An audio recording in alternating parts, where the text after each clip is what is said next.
everybody. I'm Larry Ridley. You're tuned into the NFL on EA Sports. Happy holidays. Merry Christmas, everybody. Today's matchup features two teams eager to come away with a late season win. It's the Ravens going up against the Steelers. So, with the call of this Week 16 matchup, let's hand it over to our commentators, Brandon Gotten and Charles Davis. All right, Larry, EA Sports coverage of the NFL brings us to the steel capital of the world, Pittsburgh, PA, and Heinz Field. Today, it's an AFC North matchup between the Baltimore Ravens and the Pittsburgh Steelers. With Charles Davis, I'm Brandon Gaudin. Charles, we look at this Steeler ball club entering play. They come in losers of 2 straight, so they're trying to right the ship here a little bit. They're teetering a little bit, aren't they? And now things could really go south if they lose this game, so they understand the importance of playing well and stopping this streak. Meanwhile, for the visiting Ravens, they too were losers last week, so they're also...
Toss. There goes West. And he's going to fight his way forward here for a modest gain. He'll get a nice chunk there on the first down run, and it's 2nd and 4. Inside the red zone, and that means don't come away from there with anything less than 3 points, but everyone's thinking about 6. They're trying to get to the end zone. They decide to run a toss. Big people up front being mobile and moving, and a running back trying to follow behind them to find yardage, and that's exactly what he did. 4 yards on the play, and that leads to the 1st and goal. An ex-teammate used to tell me all the time, I hate experienced quarterbacks because no matter what, you really can't hide what you're doing. And I think that right there, he knew right away where the blitz was coming from, where his primary guy was going to be, and he ended up going to a secondary target for a nice game. I was just going to ask you, that wasn't the primary target.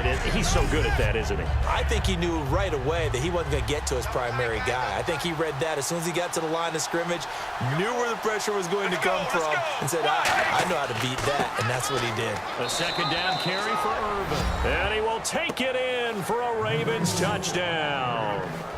Tyler Ervin, his 2nd touchdown on the season. And the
This is West. And he'll push his way up to about the 14. Give him a couple on the carry there. 2nd and 8. Long drive. The defense just cannot seem to catch a break and get off the field. And that's why you see a lot of teams that like to play 4-3 defense, especially against teams that run the ball really well, because you count on your defensive front, the tackles and the ends, to eat up the blocking in your offensive line and keep that guy in the middle clean so he can roam to the football and make a tackle.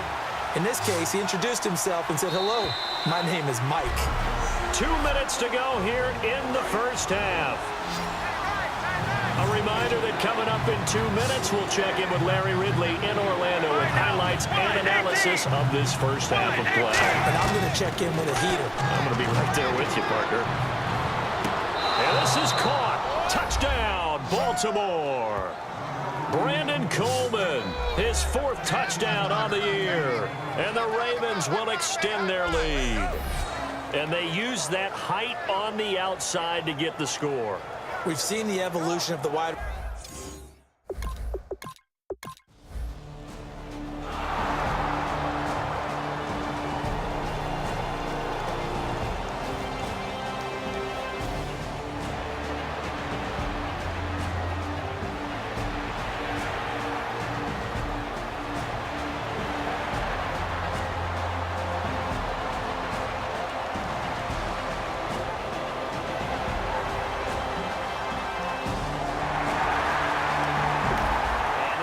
Stoppage here, the booth.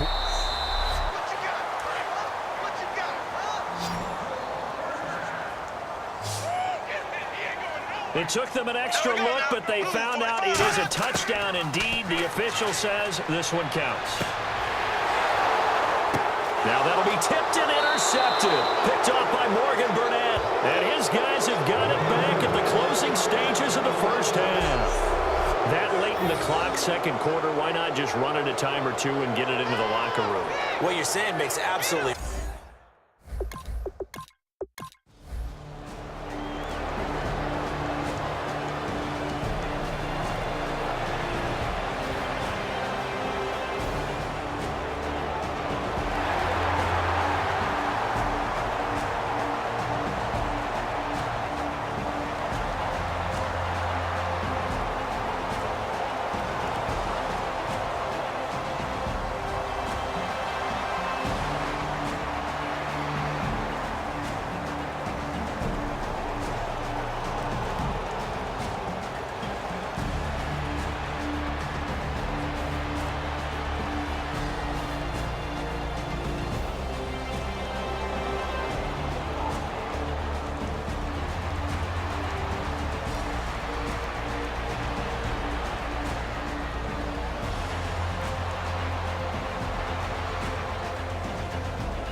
Looks like the defense in press coverage here.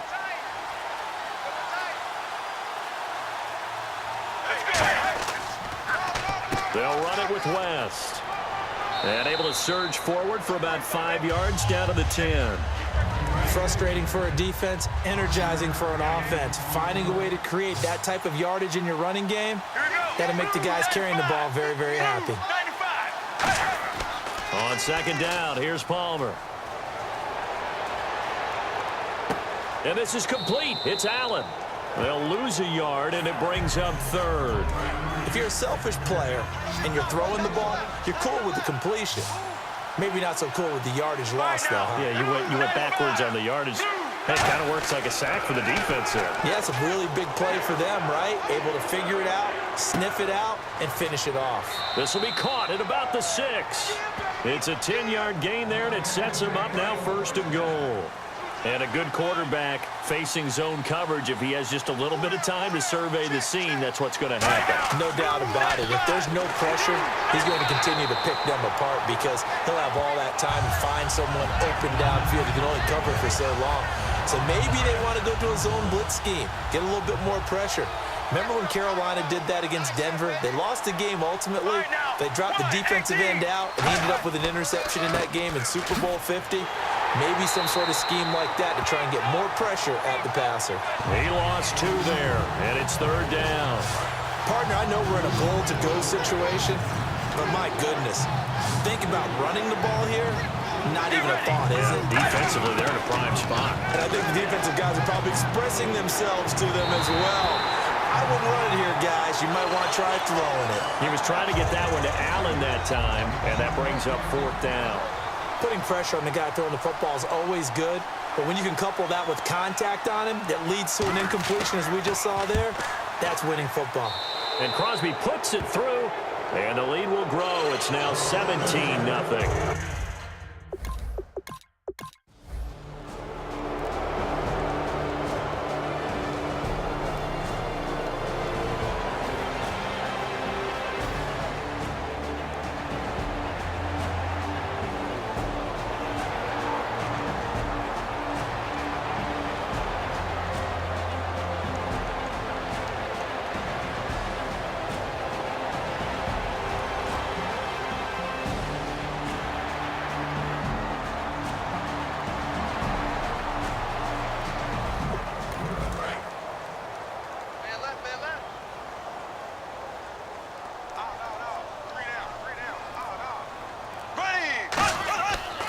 They'll run at Stephen Ridley.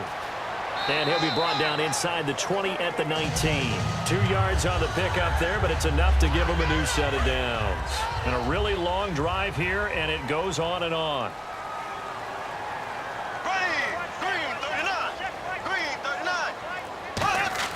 Into the red zone, it's Bortles. Can't find anyone open. And the tip there altered the ball flight, and it falls incomplete. It'll be 2nd down. So the incomplete pass brings up 2nd down. So much of this game is about leverage. We always talk about low man wins in the trenches. Well, it's like that in just about every position. And sometimes, if you lose that leverage and you're losing the battle, just jump up at the line of scrimmage and try and bat the ball away. And that's exactly what happened there. Give him 4 on the ground there. They're now left with 3rd and 6. When you find that kind of yardage, you couldn't be more confident as a ball carrier. And guess what? You're going to go back and tell your offensive coordinator, I'd like to keep carrying it, thank you. To throw is Bortles. This will be caught just inside the 10. 7 yards on the pickup there, and now they've got it 1st and goal. And fits the exact right word. Over the middle, there's almost always traffic, so anytime you're a receiver in that area, you're not just focused on catching the football. You're wondering where the collision's going to come from, right? Because there's almost always someone there able to concentrate, catch it, and even added a little extra at the end with a short run. Here's a carry for the fullback. That's Jerome Felton.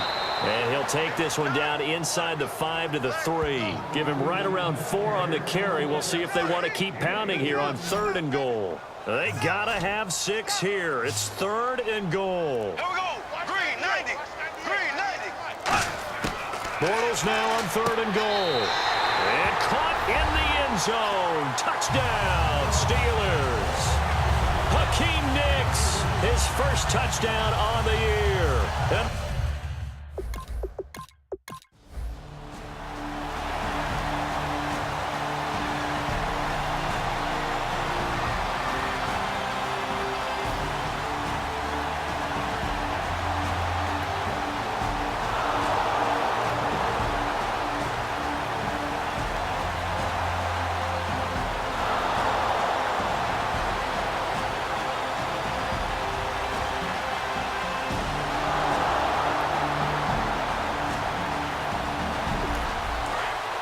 Looking to jam the receivers at the line here. Press coverage look defensively.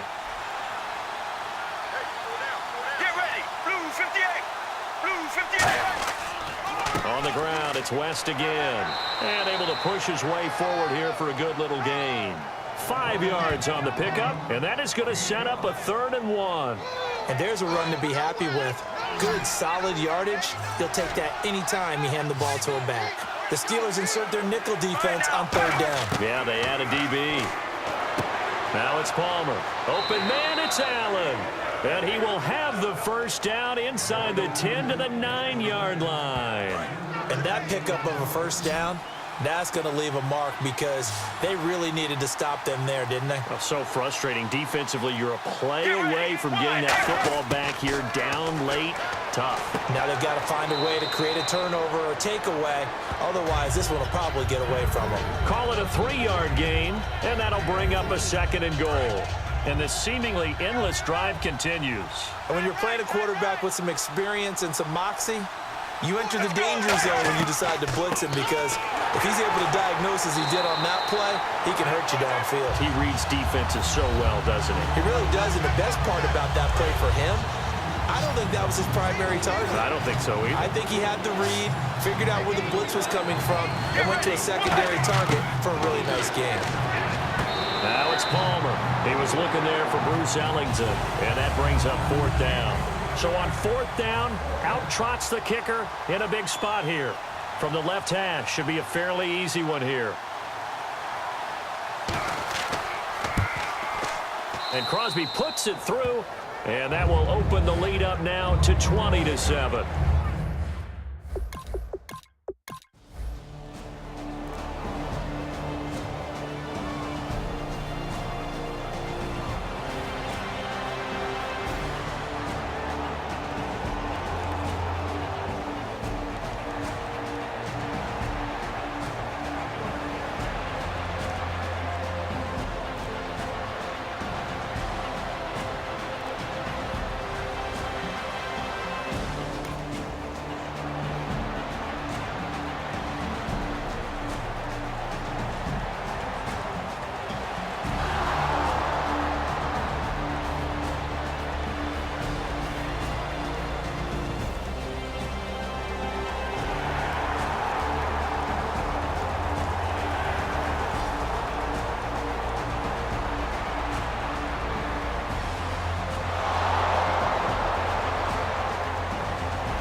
A road win in the National Football League. Charles, you never take that for granted no matter who you're playing, no matter where you're playing. You take it and you run with it.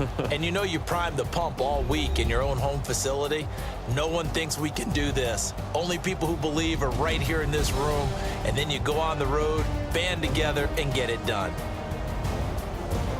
So for Baltimore, the win moves them to 8-7 now on the year. And they'll have another road date next week with the Cincinnati Bengals. Meanwhile, for the Steelers, their playoff hopes take a big hit as they fall to 8-7. And they'll try to make amends next week as they host the Cleveland Browns.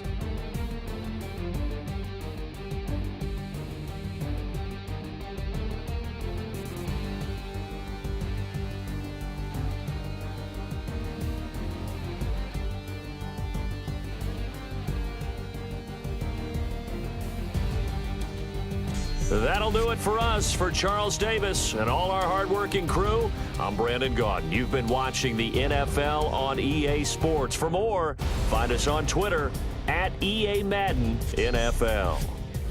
With that, we sign off from Heinz Field.